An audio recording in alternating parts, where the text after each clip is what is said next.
Hello and welcome to Music Made Simple. In this series, we'll be taking through a course in rudiment of music in a way that will make it very simple and understandable. Lesson 3.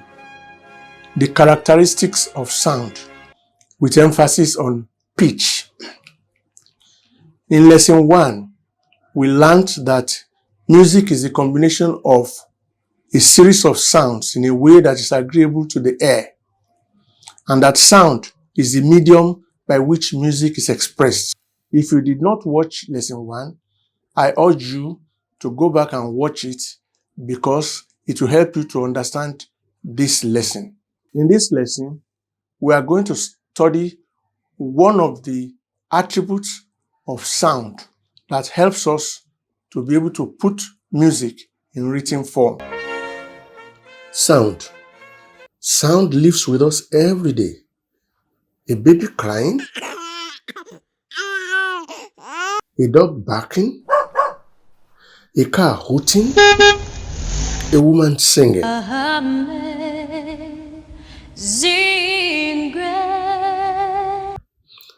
And there are all kinds of sounds. A loud yell. Wow! A soft clapping. A long honking. A short gasp. A sound can be high or low, short or long, soft or loud. Each of these effects can be the attribute of a particular sound. These attributes are used to describe a given sound, just like you will describe a man as tall or short, fat or thin, fair or dark colored. They are known as the characteristics of sound. Sound has many characteristics. There are those that relate to acoustics or those that relate to the study of physics and other areas of life. But today, we want to talk about those characteristics of sound that will give us the ability to write music down. Musically speaking, there are 4 characteristics that distinguish sounds: pitch, duration, intensity, and timbre. Pitch, duration, intensity, and timbre. Today, we are discussing the first characteristic, which is pitch. We shall discuss the other 3 in future lessons.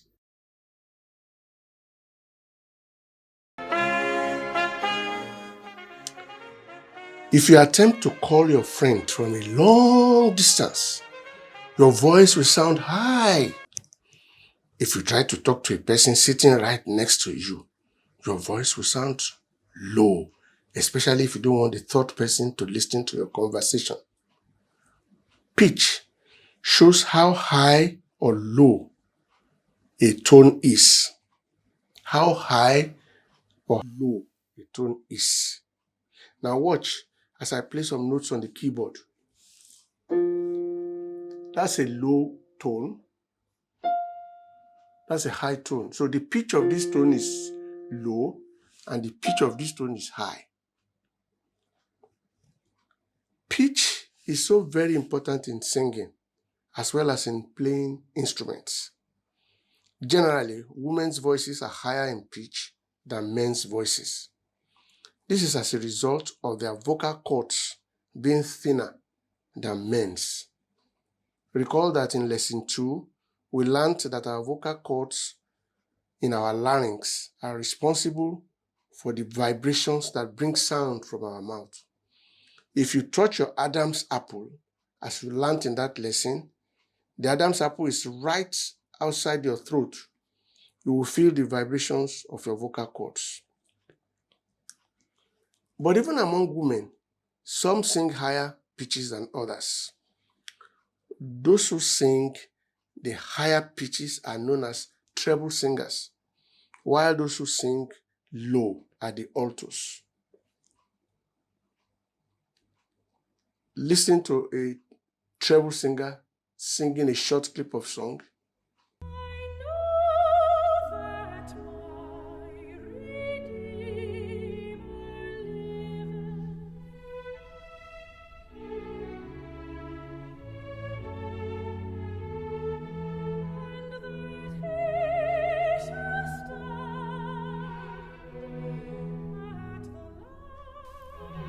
And then listen to this alto singer.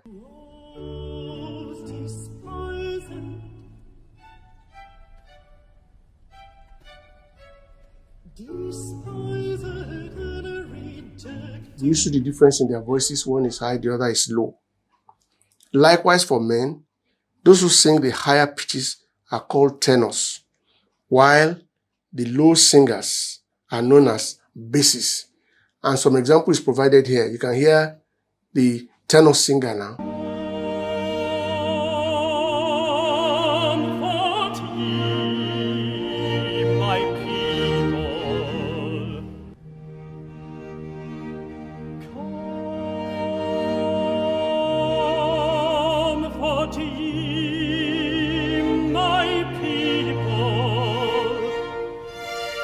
And then you can hear the bass singer. They call them bass or bass, depending on the location of the world that you came from, whether it's Europe or America or whatever. Some call them bass, some call them bass.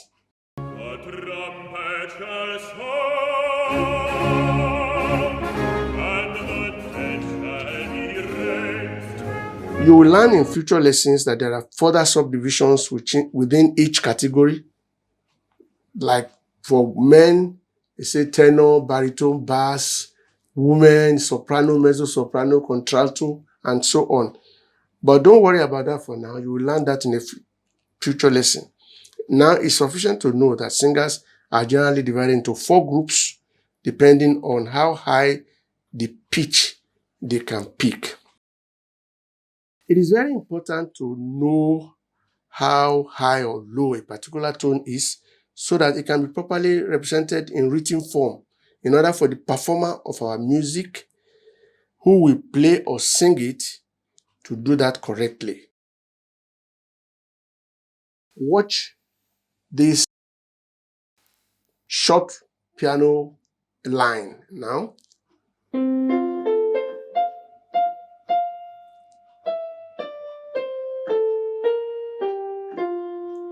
You can see that the piece started with a fairly low pitch, went to a high pitch, and came back to the low pitch. That's how sound moves all about the place.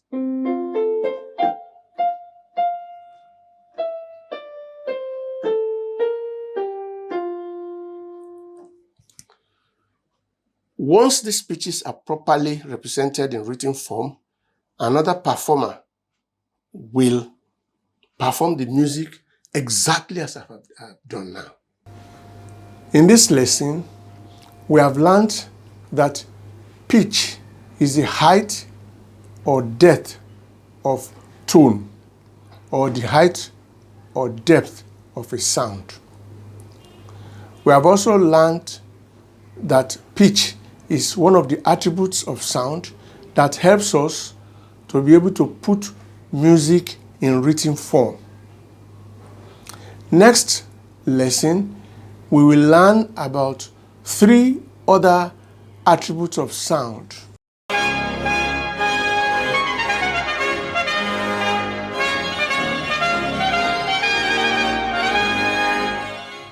That's it for today, folks. Thank you very much for watching.